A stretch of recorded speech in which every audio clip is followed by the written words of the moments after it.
말씀은 출애굽기 2장 1절부터 10절까지 말씀입니다. 교독합니다. 레위 가족 중 한 사람이 가서 레위 여자에게 장가들어 그 여자가 임신하여 아들을 낳으니 그가 잘생긴 것을 보고 석 달 동안 그를 숨겼으나 더 숨길 수 없게 되매 그를 위하여 갈대 상자를 가져다가 역청과 나무 진을 칠하고 아기를 거기 담아 나일 강가 갈대 사이에 두고 의인이가 어디 있는지를 알려고 멀리 섰더니 바로의 딸이 목욕하러 나일 강으로 내려오고 시녀들은 나일 강가를 거닐 때에 그가 갈대 사이의 상자를 보고 시녀를 보내어 가져다가 열고 그 아기를 보니 아기가 우는지라 그 아기를 불쌍히 여기되 이를 힘을 사랑이 이르다. 그의 누이가 바로의 딸에게 이르되 내가 가서 당신을 위하여 히브리 여인 중에서 유모를 불러다가 이 아기에게 젖을 먹이게 하리이까. 아기 딸이 그에게 이르되 가라. 그 손녀가 가서 그 아기 어머니를 불러오니 바로의 딸이 그에게 이르되 이 아기를 데려다가 나를 위하여 젖을 먹이라. 내가 그 삭슬 주리라. 여인이 아기를 데려다가 젖을 먹이더니 그 아기가 자라매 바로의 딸에게로 데려가니 그가 그의 아들이 되니라. 그가 그의 이름을 모세라 하여 이르되 이는 내가 그를 물에서 건져내었음이라 하였더라. 아멘. 아멘. 예, 우리가 읽은 이 본문 말씀 잘 아는 내용이죠. 모세가 어떻게 태어났는지 그의 출생과 또 태어나자마자 그가 죽음의 자리에 있을 수밖에 없었는데 그것을 피하여 나일 강에서 건져냄을 받아 왕궁에서 자라게 되는 내용을 기록해 주고 있습니다. 죽음의 자리에서 왕궁의 자리로. 참 놀랍습니다. 제목을 굳이 붙인다면 그렇게 붙이고 싶더라고요. 죽음의 자리에서 왕궁의 자리로. 1절에 보니까 레위 가족 중 한 사람이 가서 레위 여자에게 장가들어. 여기서 말하는 한 사람은 제사장의 아들이었던 아므람이라는 사람이었습니다. 아므람. 또 그가 취한 레위 여자는 요게벳이었고요. 그래서 아므람과 요게벳 부부가 생겨나게 되죠. 자, 그리고 이 두 사람들은 모두가 다 레위 지파 출신이다. 그리고 다른 기록들을 대조시켜 보면 남매지간으로도 그렇게 알려져 있습니다. 레위 지파 출신이고 또 제사장 집안에 태어난 사실은 그들이 태어나서 자란 가정이 신앙의 명문가였다. 이런 사실을 보여주고 있습니다. 2절에 보니까 그 여자가 임신하여 아들을 낳으니 그가 잘생긴 것을 보고 석 달 동안 그를 숨겼지만 그가 이 부부가 태어난 아기를 보면 너무도 이쁘고 잘생기니까 이미 바로의 명이 남자를 낳으면 강물에 던져버려라, 다 죽여라. 그 명을 알았지만 이 아이가 잘생긴 걸 보고 그를 석 달 동안 숨겨서 길렀는데 4달 후에는 더 이상 숨길 수가 없었다. 왜? 아기 울음소리를 감당할 수가 없게 되었겠죠. 3절에 보니까 더 숨길 수 없게 되매 그를 위하여 갈대 상자를 가져다가 역청과 나무 진을 칠하고, 그러니까 갈대 상자니까 방수 처리를 철저히 했다는 말입니다. 아기를 거기에 담아 나일 강가 갈대 사이에 두고. 제가 어제 이 말씀을 보기 전까지는 강물에 띄어보낸 것이 흘러 바로의 딸 공주 앞으로 간 줄 알았더니 그게 아니고 갈대밭 사이에 두었더라고요. 사소한 것이지만 성경을 제대로 기억하지 못하면 항상 이런 몇십 년 뒤에야 비로소 바로 잡히는 그런 것도 생각하게 됩니다.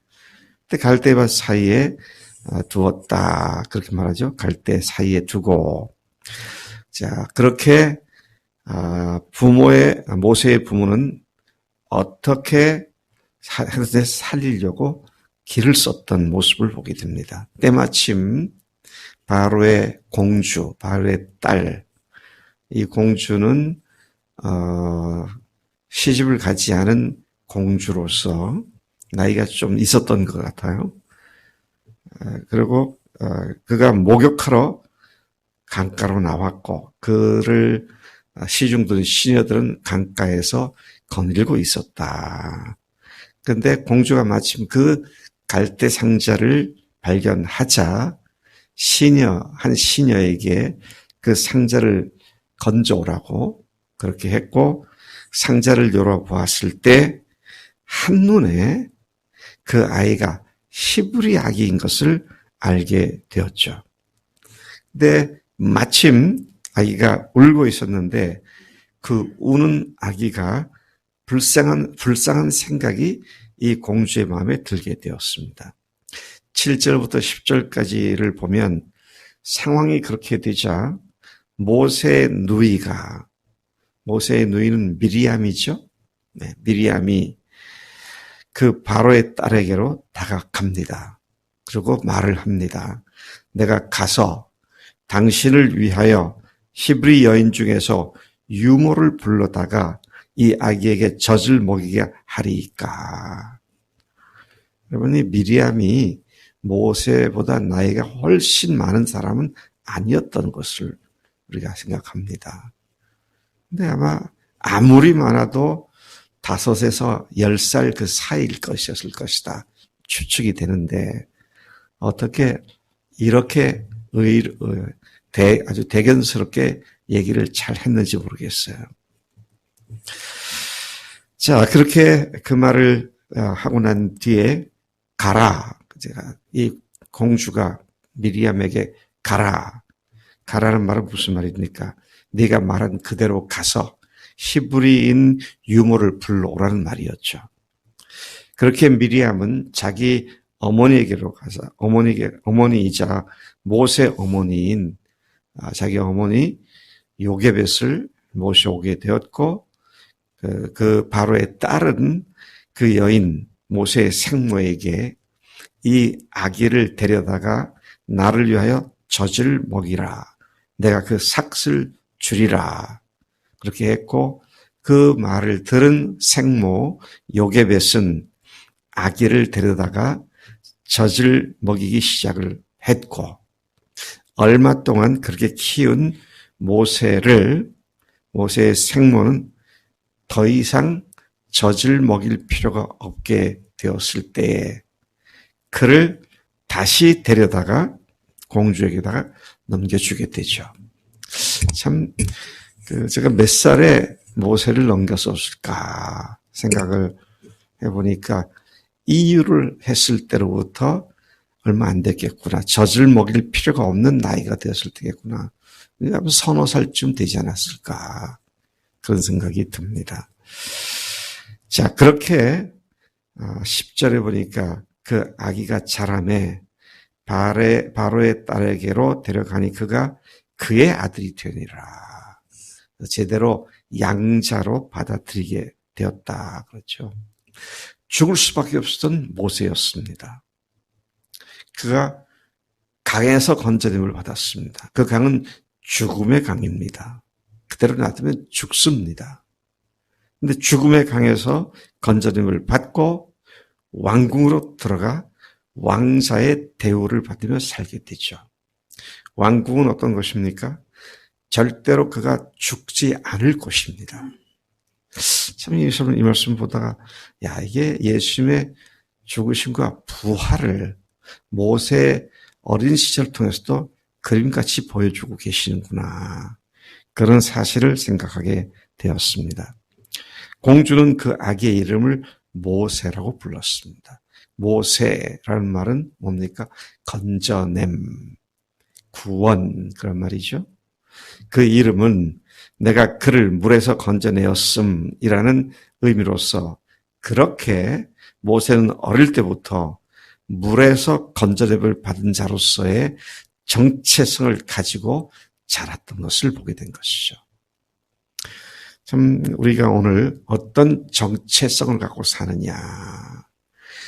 하나님께로부터 예수님의 십자가와 부활로 구원받은, 건져냄 받은 자로서의 나의 정체성을 갖고 사는 우리가 된 것이 마땅한 줄로 믿습니다. 마귀는 모세가 누구인지를 알았죠. 네.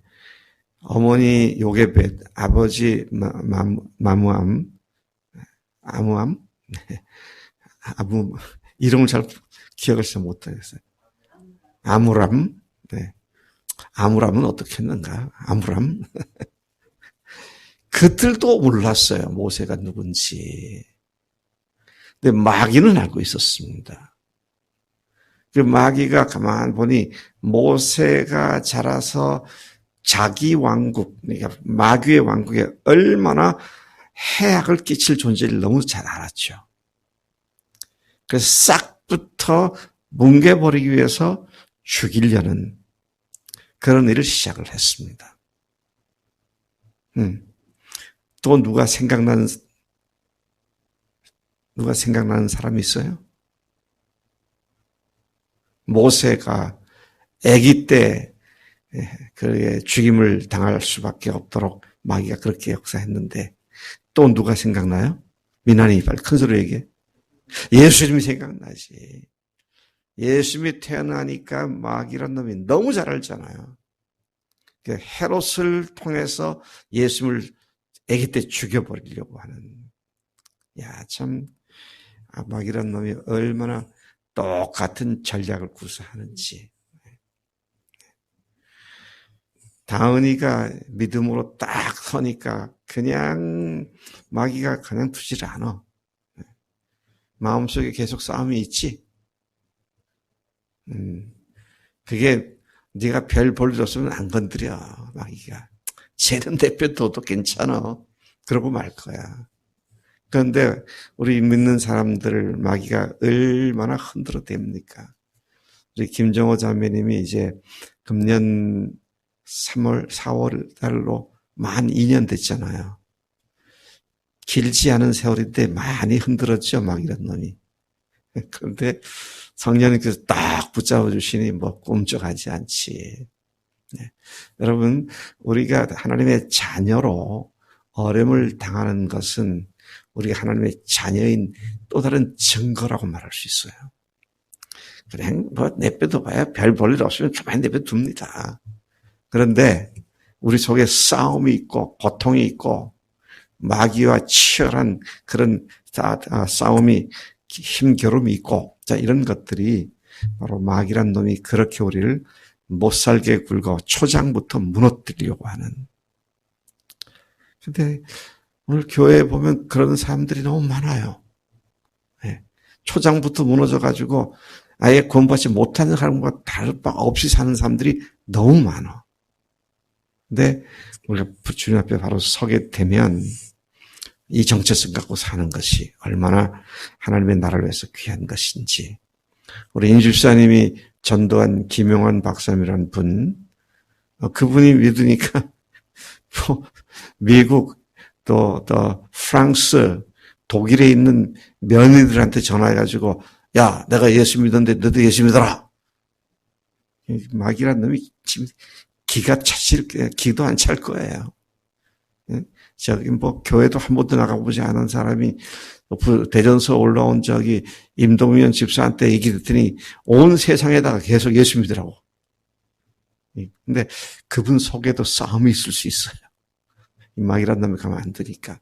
우리가 이러한 사실을 생각하면 어려움이 왔을 때에 주님 앞에 오히려 감사하고 이 불시험 당하는 것을 이상한 일을 당하는 것을 생각하지 말라. 그렇게 말씀하셨잖아요. 하나님 아버지 감사합니다. 저희들이 주님의 자녀로 태어나게 하시고 주님의 하늘 아버지의 아들과 딸로서 악한 마귀의 왕국을 크게 위축시키고 하나님의 나라를 크게 왕성케 하는 일에 부르심 받게 하신 것 감사합니다. 하나님, 어렸을 때 모세가 어떻게 그런 자리에서 왕궁으로 옮겨졌는지를 이 아침 우리에게 말씀해 주시니 참으로 감사합니다. 우리를 아들로 딸로 삼아 주셨음을 감사합니다. 조금도 두려워하지 않고 하늘 아버지의 아들답게 딸답게 당당하게 승리하며 사는 우리가 되도록 역사하신 줄로 믿습니다. 이 일을 위해 성령님을 보내주셔서 감사합니다. 성령님, 우리로 오늘 이 말씀과 같이 당당하게 왕국에 사는 자의 당당함을 날마다 우리에게 허락해 주시는 줄로 믿습니다. 감사하고 예수님의 이름으로 기도드렸사옵나이다. 아멘. 아멘.